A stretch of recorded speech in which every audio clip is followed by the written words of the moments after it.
What's going on YouTube? It's your boy A21 Aaron, and today I'm going to be showing you guys how to get the icebreaker on Destiny. Okay guys, now that you're at the tower, go to Commander Zavala. He has 3 weekly elite bounties, but you only need one, which is the Sunrise bounty. The other 2 are completely irrelevant, and I just recommend not even picking those up. With the Sunrise bounty, all you need to do is complete the nightfall within the time allotted, which is 30 minutes. Now this has worked 100% of the times that my friends have tried it and got the icebreaker, with myself included.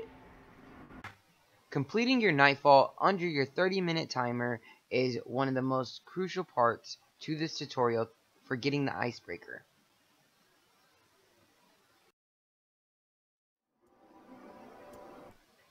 Now that you have completed the strike and have the Sunrise bounty, it is time to turn it in. Please make sure that your special inventory is not full. As you can see, I did not get the icebreaker right away. You do have to go to the postmaster and hopefully it will be there.